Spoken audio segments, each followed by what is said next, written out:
Hey guys, thank you for having us. It's always an honor to share our story with new people. So we appreciate this platform. Um, Hopefully you can hear me. I live with my dad, and he has some people doing work around the house. So I apologize. But our story began in 2010 when Brett he graduated from Florida State University in 2005.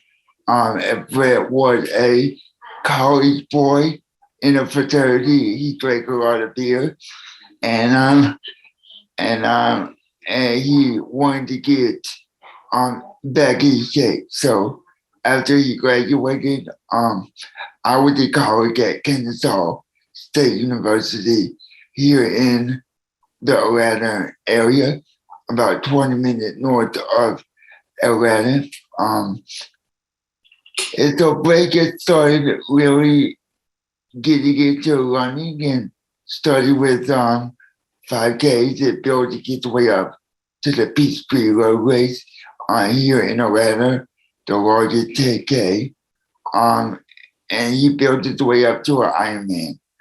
His first Ironman was in 2010 in Louisville. And that's where he invited the whole family up to watch him. It really, it's hard to be a spectator in any race, and I would rather be on the opposite side of the ropes instead of being the spectator. But being the spectator, I would get enthralled by not only what Brett was doing that day, but all the other athletes. And it really resonated with me. It was my life, in a nutshell. What you do for yourself, you do for me.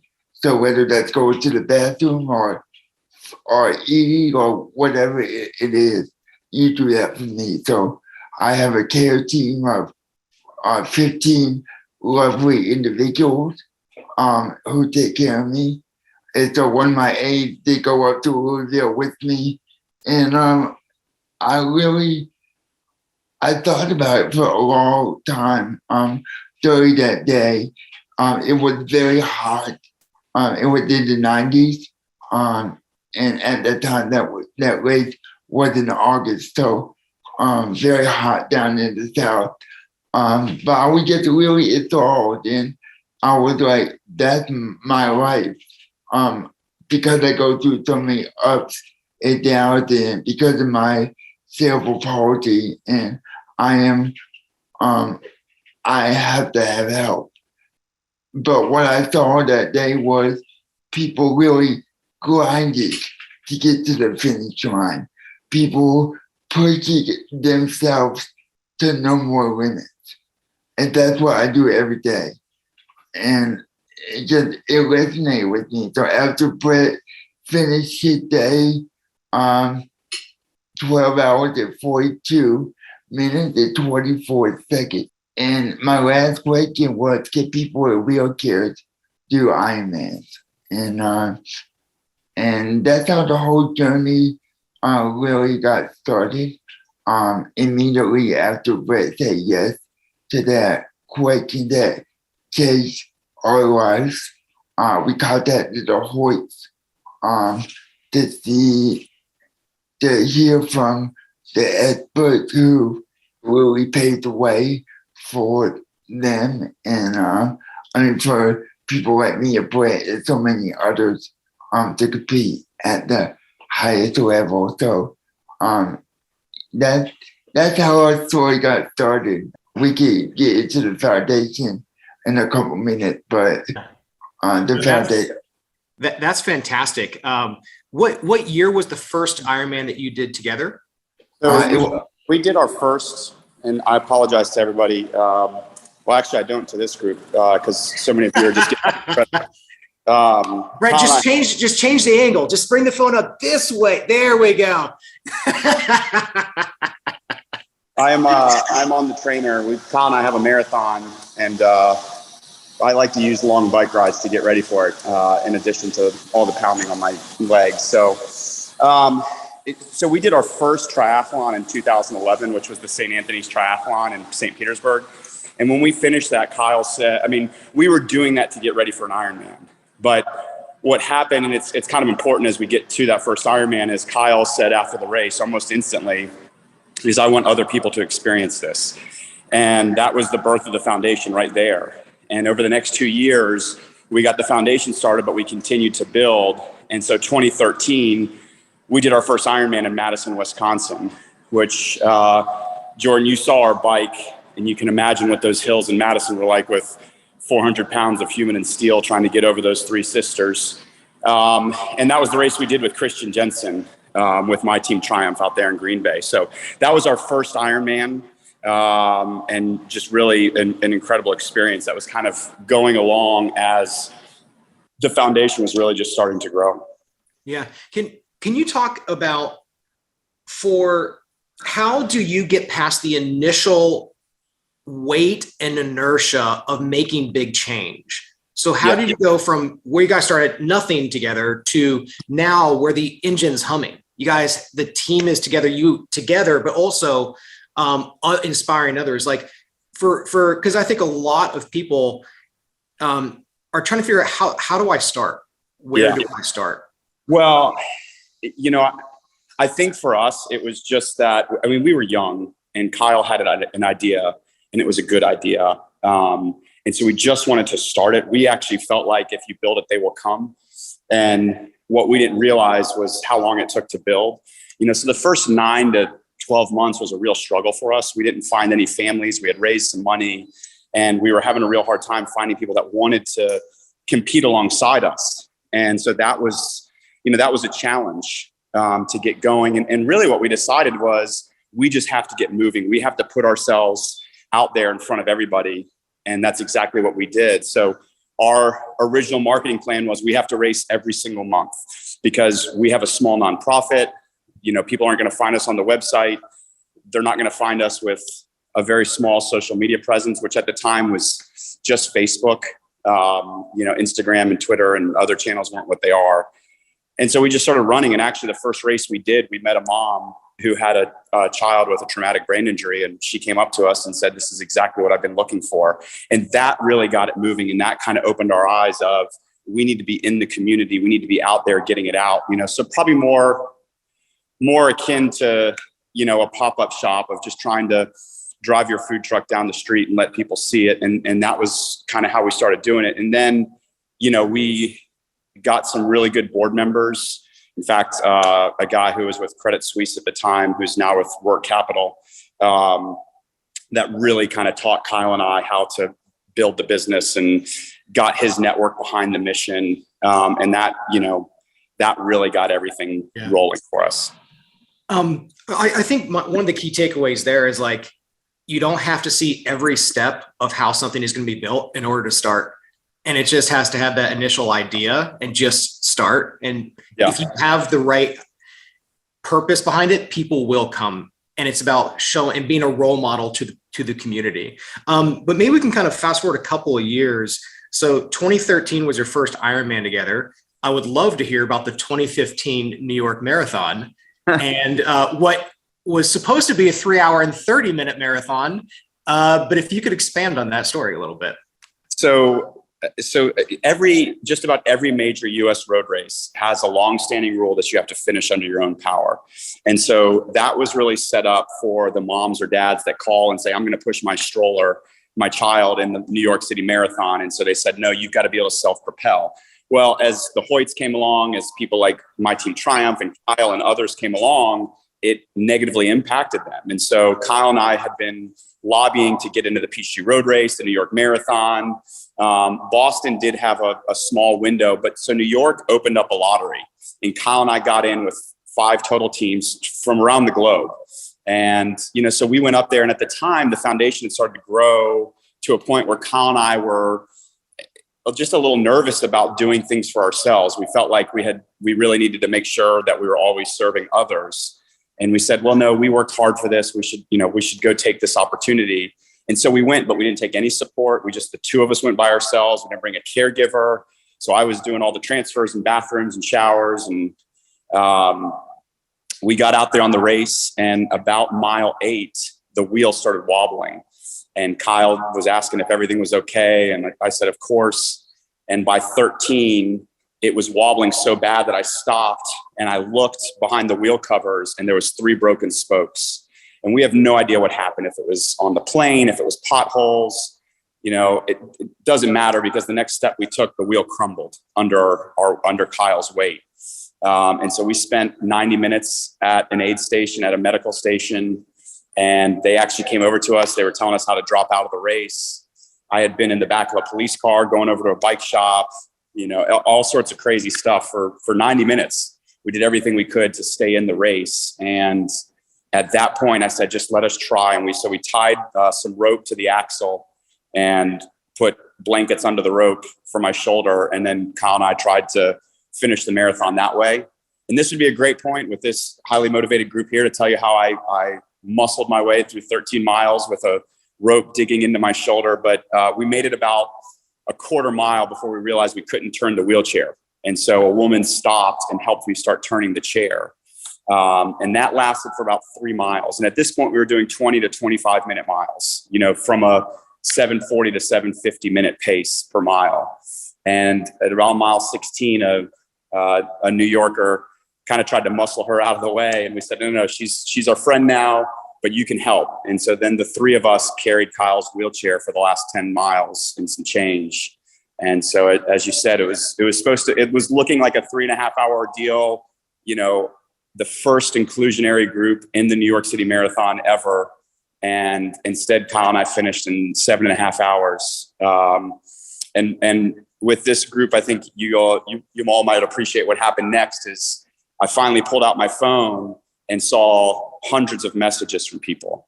And I called my wife, and I couldn't talk. I was, the tears were starting to flow, because I was able to see on my phone what had really happened is that people were glued to their phones all day. People were watching us move along the tracker inch by inch, but Kyle couldn't see that. What Kyle had seen was, once he didn't see me for 90 minutes. All he saw is that once we started carrying that wheelchair, I tried to quit 1,000 times. And at one point, I even pulled him to the side of the road while we had the 3 strangers. And I said, this is not us. I'm not doing this. I'm done. And he looked at me and he said, well, you can quit, but I'm going to keep going. And so when we finally got in the cab, I tried to show him my phone. And that's when the argument started. And the 2 of us, the poor cabbie, we've got this mangled wheelchair. And then I've, tossed my brother in the back of the cab, screaming at him, and he's screaming at me. And we get back to the hotel, and I just kind of look at Kyle, and I was like, well, who's going to put you to bed? And you talk about a wonderful way to end the argument is, the intimacy of having to help somebody else. And so I got Kyle ready for bed, and we didn't say a word to each other till the next morning. And that was when it was starting to hit Kyle that, we didn't give up, and that it was just like his life, that every step along the way, Kyle could have accepted his reality and been okay with it. And people would have helped him and served him. But instead, he wanted to finish marathons and Ironmans and to bring other people along with it through the Kyle Pease Foundation. And, that was the beauty of the New York Marathon. It was at that perfect juncture, where we were starting to raise real money. We were starting to serve people in real numbers. So it's a story that I'm glad you brought up, because it has a special place in the history of what we've been doing and what the foundation's been doing. That's amazing. Kyle, let's learn, what does being an athlete mean to you? And what is it like when you are on the course for, over 10 hours? Being an athlete is amazing. It's something that I've always dreamed of. I'm a big sports fan. I'm a hometown guy here in Atlanta. So we have had our highs and our definite lows. But to get to do it with Brett is amazing, and it's so sweet. And it's something that I don't take for granted at all, because it could be taken away at any moment. But to feel the energy of the crowd and to know that, even though I'm not doing the physical activity, the mental space that it takes me not only to carry myself, but to carry another human being and to stay positive for 15 hours. It can be mind numbing. But I do it because I love it. And I get to do it with somebody that I care a lot about. And I enjoy the journey. How do you stay positive for 15 hours?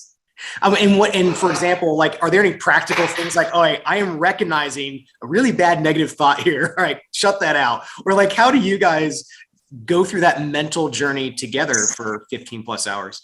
Well, I want to just add one thing, and I'll let Kyle answer because he's the one that really, as he said, he's the one that has to carry the team, but what I always think about is, picture yourself tossing and turning in the middle of the night. You can't sleep. Those thoughts are running through your head. They're positive, they're negative, there's something. And you get up and you grab your phone or you grab a snack or you walk around and you calm yourself down. Imagine being Kyle and just having to wait and just having to let those thoughts run over you. And to me, I always picture that when we're racing, that I know he struggles and I know that he's not always able to think the most positive things, but he's able to let all that stuff pass over him. And then he can turn to me and say the right words or encourage himself and me in the right way. So I just wanted to throw that in there, Kyle, if you don't mind, before you talk about what a bleeping rock star you are on the race course.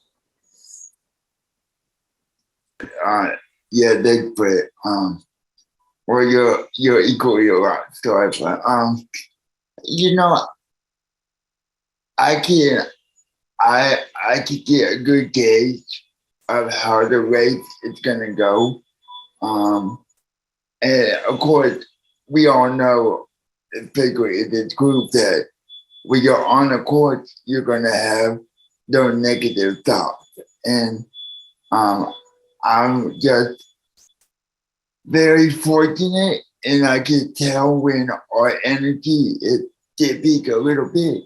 And that's when I really come out and start encouraging Brett or whoever is pushing me with the validation.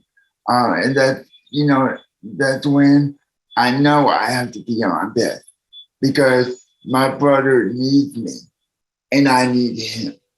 So it's important that I get a sense of what he's feeling, even though I don't fully understand what he's feeling from a physical standpoint. My goal is to get us to the finish. And how do we do that? You're gonna have to go through your ups and downs and focus on the positives. So let's take a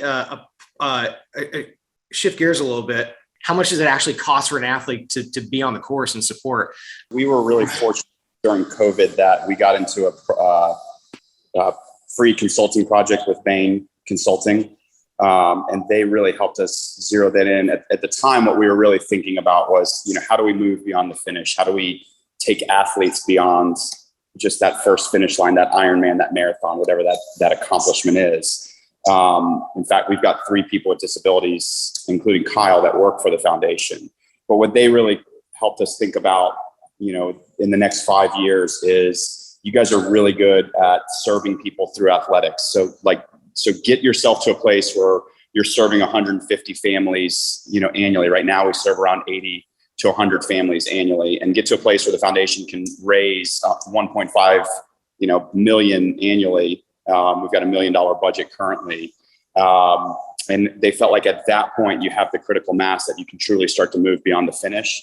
So we've thought a lot about it. I think if you had asked us that question 2 years ago, we would have really talked a lot about that. Where we are now is let's get to that place where we found more people that we can support, and then moving into the next 5 years, start to truly figure out what the impact can be. Because we're seeing now for somebody like Kyle or Justin or Kevin, the athletes that work for us, that sports was for them what it was for us as kids, because they're now included in a way that they weren't at a younger age. Kyle, we were talking about the New York City Marathon. We're not talking about it in terms of him being a wheelchair athlete. We're just talking about 26.2 miles. So we've thought a lot about it, and it was actually comforting for me to say, hey, just get better at what you're doing before you start moving. It was starting to feel overwhelming as to how to do that, but we do still have eyes on, really creating and impacting change for these families that we serve, and not just in the athletic realm. Is there a challenge of like, if you guys, I don't know, but do you have like a publicly announced challenge? Like, we want to get 500 athletes by 2025 or something like that between this organization. Is there a goal that people can aim at? Yeah, thank you for your question. I think it's always an ongoing process, and I don't mean that to be cliche, but like the goal is to get more athletes, right? So it's 150 athletes possible for us this year? Absolutely. Realistically, I think 105, 110 would be ideal for us, because me and Brett are still heavily involved in the recruiting process. Like we are growing, to Brett's point, but we are still very small. And so me and Brett have to do the day-to-day things with the foundation. So that's recruiting, that's asking for donations and all of that. So, it's an ongoing process. And without our athletes, and with my team triumphs as well, I'm sure that you have experienced this. Without our athletes, we cannot fulfill our mission. So we need athletes to be sustainable. So what we have done this year, because I'm kind of over the athlete recruitment, is I'm doing a lot of cold calls to schools, and I'm just going into all of the city schools, districts, and telling them, hey, this is what we do. So hopefully, we get a couple of athletes that way. But I believe that we have to be creative and getting our athletes, because look, not a lot of people want to do this, right? Like for the first timers, I'm sure, when I got in the boat the first time, my mom and dad freaked out. And so, when you have a disabled individual and you put them in a 5K or a 10K, it can be a little daunting for the parent or the loved one. So that's another thing that we have to combat, is how do we make the families comfortable?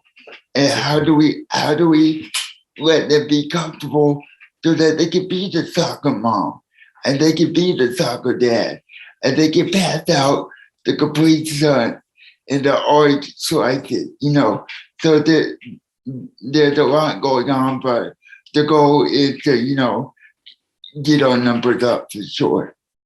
Kyle, let's maybe talk into the specifics around like one athlete, like kind of supporting them, because Jing and I, like with our family of a 2-year-old and a 5-year-old, we're doing 5Ks with the family. Like, we should find some way to raise money for some cause. Yeah, so I'll give you the fun numbers first. So a first-time Ironman triathlete, if we have zero equipment, is going to cost us $15,000 to $20,000 to get them through that first Ironman, to get all the custom equipment. So the bikes cost anywhere from $12,000 to $15,000 that we use. There's cheaper ways to do that, quite frankly, but we've always viewed it as Kyle's the athlete. That's who we're trying to serve. So if you look at pictures on our website and our social media, the bikes that we utilize, the athlete sits up front. And so that was a big goal for us. The wheelchairs cost anywhere from $3,000 to $7,000 now for the customized race chairs. So like what you saw at Ironman Florida, that's about a $4,000 piece of equipment. And then there's a couple of cheap options that are out there that we do use for first timers. Those are $800 to $1,200 a piece. But our foundation is unique in that we cover all the expenses. So we maintain almost 50 wheelchairs in our warehouse. We share space with a bike shop, actually, who builds our bikes, but he also services all the chairs as they come in to help keep them up and running. So that, that's what it typically would cost us to put that part on. Racing, it costs us, for an athlete to race with us all year, it costs around $1,000 when you add up all the 5Ks and 10Ks and everything that we do. And we've got about a dozen families that do not miss any of our events. They're like you and your family, that every weekend we're going to find a 5K, we're going to go out and do it. It's our activity. And for this family, that's T-ball, that's, soccer. That's what they're doing on Saturday because their child or young adult is included in all of that. So the costs are pretty broad, but, chairs are a really easy thing. Plus you can put a nice 51 Labs logo on anything. Try 51 Labs. We'll figure it out. Do you have... Jordan, I don't mean to interrupt, and I'm sorry. I get, another thing that Brent and I really always talk about is time, talent, and treasure, right? So yes, we love money. We are a nonprofit, and money is great, and donations are great. But I've looked at your Instagram. You and your wife are extremely active with your kids, so kudos to both of you.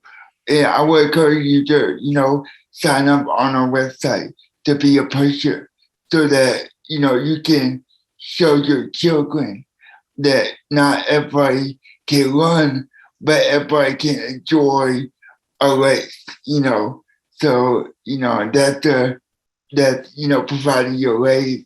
And then just Tally, just be there. You don't have to be a runner to help out. You can give me a banana and a water bottle. That's a big help in itself. So, there's many ways that you can get involved. Kyle, I accept. On behalf of the Selleck family, we accept that invitation to participate. So we will do that. We're in Alpharetta, so we're also very close to you guys. I know when you're doing the Peachtree Marathon that weekend, we're going to be in Fort Lauderdale doing the marathon down there. But we will commit to coming out and supporting on a race at minimum. I have a question around just more like one observation here is that I think what you both do really highlights something about sports is that it is the physical part of sport is just one component. But I think your story is such an incredible highlight to the fact that the mental part of what you are doing in sport in general is equally, if not more important. And I think that's a great reminder to us all as we're all kind of doing not just our fitness journeys, but our journeys in life. And I'm curious, maybe it's more of a broad philosophical question, which is, through all of what you guys have experienced together, starting back with the first Ironman in 2013, what have you kind of discovered life is all about?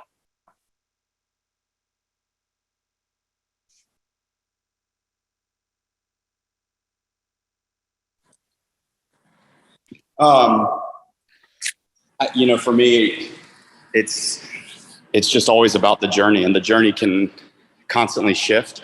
When we were kids, it was different.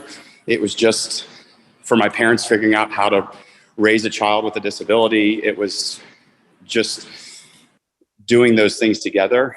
And for us now, each little thing that we do has its own meaning in it. And it just constantly shifts, and right now what I took from Florida last year with Kyle is that it's just all about connection. I've got 2 young kids now. The foundation is, busy as it's ever been. And so those moments that Kyle and I share together are not what they once were in 2013 when we did everything together. And so when we have those moments, it's about, being connected and sharing it. So, for us, it's the ebbs and flows that Kyle talked about, that the swings he has in his life living with a disability, that we're still swinging on them. And so each time you fall down or each time you rise up, there's different things to learn along the way. So the journey has always been such a big part for me. What have you learned through all these endurance events together on kind of what this is all about in life? That you have to keep moving, and that the only person that is stopping you is you. And once you remove yourself, then it's God doing it. But you have to keep attacking, keep pushing, keep striving, because you never know the impact that you're going to have on somebody. Guys, I think this might be a good place to stop. I really appreciate you taking the time for this. And, it's incredible to see just the impact your story has.